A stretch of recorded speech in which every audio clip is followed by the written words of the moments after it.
Bene, eccoci insieme anche oggi. Abbiamo il piacere di avere in studio il signor Baccalà, senza offesa naturalmente, uno dei maggiori importatori italiani di baccalà, stoccafisso, ma anche di aringhe, quindi di prodotti ittici del nord Europa in particolare.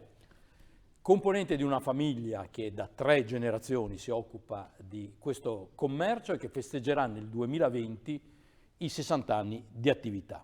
Arrivati a questo punto della vita, ha sentito la necessità, il piacere, il bisogno di scrivere questo libro, Serenissimo Baccalà, scritto a 4 mani con Michela Dal Borgo e che gode anche degli interventi di Arrigo Cipriani e di Edoardo Pittalis, entrambi devo dire anche buone firme. Ovviamente poi Pittalis in particolare è un collega giornalista, Arrigo Cipriani invece è noto nome del buon vivere della cucina italiana nel mondo. Perché ha sentito questa esigenza? In altre occasioni, avendo già avuto modo di intervistarlo, ho imparato molto da lei sul baccalà. Me ne ricordo un paio di cose, insomma, in particolare i più grandi consumatori, oltre ai veneti, sono i napoletani, se ben ricordo. Esatto. Grandi consumatori a livello mondiale sono i nigeriani, che però utilizzano una parte del pesce che invece noi non consumiamo. Qualcosa, vede, mi è rimasto in testa e mi aveva sorpreso. Cosa è riuscito a raccontarci ancora di nuovo? Noi, forse non tutti lo sanno, che noi nel Veneto il baccalà lo battiamo, viene battuto. E infatti lo troviamo nei negozi che è già confezionato e ha una battitura. Però nel resto d'Italia non viene battuto, viene messo a bagno adoperando, la chiamano un latte di calce, che praticamente è un preparato, è un additivo che serve a abbassare la carica batterica per tenere a bagno più tempo lo stoccafisso, perché richiede, se non c'è la battitura, lo stoccafisso richiede più tempo di essere messo a bagno prima di essere preparato, cominciare la cottura. Allora ho detto, ma come mai? Ma da cosa è nata da noi questa usanza, questa arte che poi è diventata anche un'arte, perché a Venezia si batteva perfino nelle calli, nelle piazze. E non riuscivo veramente a fare un collegamento, finché un giorno, parlando con un amico, ho capito che lui mi dice, guarda che però la Repubblica Veneta nel 1770 proibì l'uso della calce per mettere a bagno lo stoccafisso. Ho detto, ecco, questa è una scoperta importante.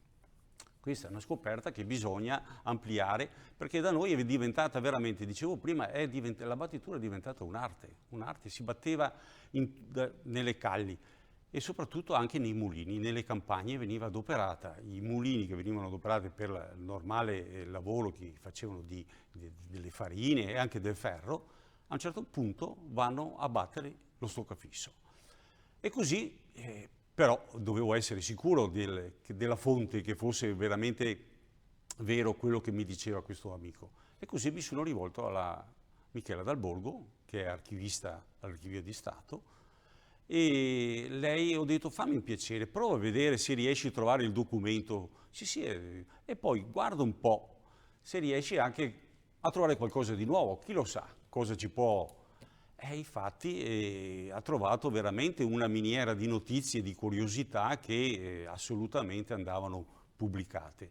E Ecco, così, la prima curiosità, mi scusi, il latte sì, di calce, o la calce, sì. è solamente un'omonimia col prodotto edile o è Beh, la diciamo che stessa la origine? formula chimica è quasi uguale, ecco, solo che quella alimentare è più raffinata, Ce lo auguriamo. indubbiamente. Però è una cosa che è ammessa, non è una furberia o qualcosa di illecito anche al giorno d'oggi, assolutamente, anzi, è una cosa che serve come coadiuvante per poter, in certe lavorazioni dove c'è praticamente un rischio di una fioritura molto forte della carica batterica, serve per tenerla sempre ferma.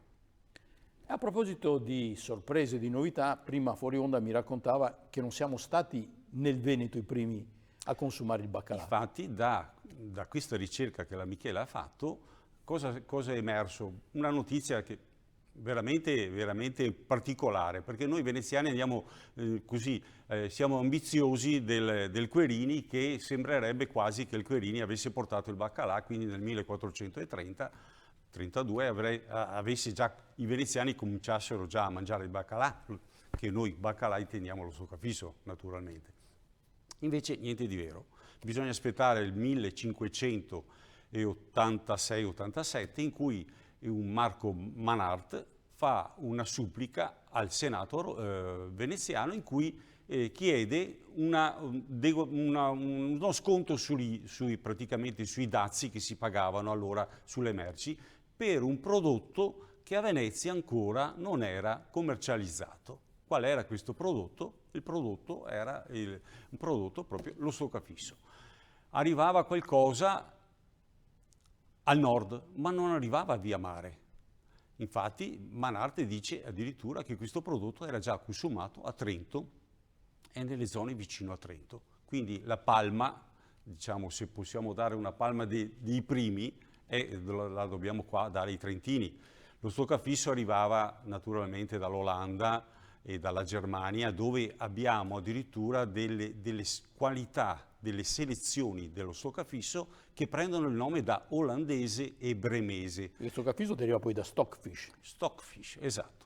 Pesce praticamente è la denominazione che il Querini ci dà subito anche nelle sue memorie. E l'unico che praticamente ha mantenuto integro il nome ancora originale sono proprio i trentini, che lo chiamano stofis. Noi invece l'abbiamo cambiato con baccalà, perché noi veneziani, noi nel Veneto, E baccalà da cosa deriva invece? Come nasce? Lo sa? Baccalà, la mia idea è che noi l'abbiamo conosciuto nei nostri viaggi veneziani. I veneziani l'hanno conosciuto perché già in Francia si consumava il salato, Francia e Spagna. Sono tutte porti dove Venezia faceva scalo, naturalmente per i viaggi che faceva, portando i vini, portando i tessuti, le spezie che le portava al nord per poi riportare a Venezia broccati dalle Fiandre. Ecco. Quindi noi abbiamo avuto un contatto nei porti marinari. Qualcuno dice bacalus, da baculus, da bastone, ecco, è un po', diciamo, per me è un nome latino, che deriva dal latino e che si adopera ancora adesso, bacalao, in Spagna, è certo. proprio il nome spagnolo. Lei lo ha sicuramente ripetuto già migliaia di volte. Ci ricorda la differenza fra baccalà e stoccafisso? Perché, come lei ha ricordato, qua nel Veneto chiamiamo baccalà quello che in realtà è stoccafisso. Esatto, noi veneti, appunto, facendo riferimento, quando è arrivato a Venezia, noi abbiamo associato da subito quel prodotto che si consumava, naturalmente si conosceva e si consumava lì in Spagna. Ma il baccalà è quello salato, viene salato e nei primi 2 mesi, gennaio e febbraio, dell'inizio della pesca, quando arriva lo screi, che arriva dal Mar di Barents, per la riproduzione all'Elofoten. Questo è una caratteristica proprio dell'Elofoten, unicamente dell'Elofoten, perché lo screi è il pesce della riproduzione, non è il pesce normale, non è il merluzzo normale. Quindi i primi 2 mesi va salato, poi quando le temperature si addolciscono cominciano ad appenderlo, quindi marzo e aprile cominciano ad appenderlo, si chiama stoccafisso perché diventa duro, diventa un prodotto che bisogna o batterlo come facciamo noi veneti o altrimenti trattarlo con latte di calce. Come mai secondo lei il baccalà è apprezzato ovunque, ma è riuscito ad affermarsi in zone che non sono marine? Mi viene in mente Vicenza, il Trentino che lei ha citato, ma anche se penso alla Nigeria. Beh, è facile dire, perché è un prodotto che praticamente si manteneva bene, ossia parlano addirittura, esatto, si parla addirittura che anche i vichinghi nei loro viaggi, che addirittura si parla che abbiano scoperto per primi l'America, abbiano adoperato, si siano portati lo stoccafisso a bordo, no? Perché è un prodotto che si può mangiare anche così. Io ricordo nei miei viaggi i bambini piccoli lì in Norvegia gli danno 3 volte all'anno alle isole Lofoten, almeno 3 volte all'anno. Gli danno un pezzettino da succhiare quando sono piccolini, no? E quindi è da giustificare che andasse molto bene, specialmente nella pedemontana, il poter avere questo prodotto facile da trasportare, che si poteva riidratare al momento quando se ne aveva bisogno, costava pochissimo, quindi un successo garantito, e soprattutto qua nel Veneto si è sempre avuta tanta polenta. Il problema era trovare qualcosa da associare alla polenta, e il baccalà ha risposto molto bene. Leggo qua un capitolo e mi incuriosisce, il collegamento con l'olio di fegato di merluzzo. Quelli della mia età senz'altro lo hanno provato. Perché? Perché L'ho provato, ma tutti lo abbiamo nell'orecchio però. Era un ricostituente molto, molto adoperato in quegli anni, quando ero piccolino io, quindi si parla degli anni 50, perché è ricco di vitamina D, è uno degli oli più ricchi di vitamina D, e quindi ha salvato anche, direi, molto la popolazione norvegese, perché lì sappiamo che per 6 mesi non c'è sole, ossia non c'è il sole. Adesso ad esempio a dicembre ci sono 2 ore parlo di luce, ecco. Per cui c'è poca esposizione al sole, e sappiamo che la vitamina D viene formata dall'esposizione, col contatto con l'esposizione della pelle col sole. È molto importante per le ossa, quindi diciamo che è stato veramente un toccasana per i norvegesi, e anche per noi bambini che una volta diciamo si era un po' carenti di qualche vitamina, di qualcosa che... Perché alla base c'è lo stesso pesce sì. del baccalà. Sì, è il merluzzo, quindi dal fegato di merluzzo.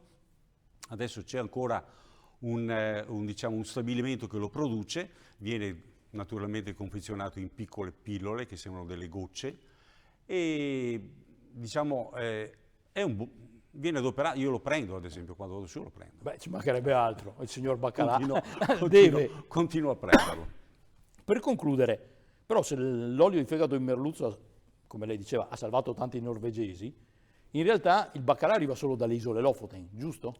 Beh, il baccalà che tra l'altro là non lo consumano, mi pare di ricordare. Sì, il baccalà arriva solo dalle Lofoten, ma diciamo che loro lo consumano solo a Natale. In questo periodo qua loro fanno l'utfisk, si chiama l'utfisk, che è anche lì lavorato con latte di calce, viene lasciato 15 giorni, diventa un po' quasi gelatinoso, trasparente, con bacon e grappa.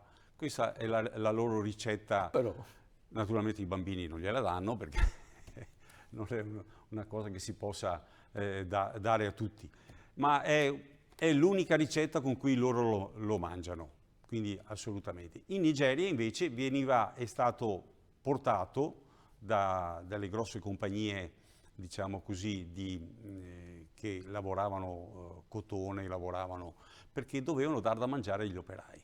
Quindi anche lì cibo facile da trasportare, ricco di proteine e pochi soldi. Lì consumano le teste che quasi non costano niente, però vengono adoperate insieme con diciamo della verdura, dei vegetali, per arricchire un po' il sapore. Grazie ad Ermanno Tagliapietra, imprenditore, uno dei principali importatori in Italia di baccalà, uno delle stelle della cucina delle feste. Questo è il libro recentemente scritto a 4 mani con Michela Dal Borgo, edizioni del Leone, Serenissimo Baccalà, i tagliapietra dalla laguna alle Lofoten, andata e ritorno. E lui continua a farlo, almeno 3 volte all'anno, come dice la leggenda. Grazie. Grazie. Buone feste, complimenti a voi, alla prossima e buon appetito.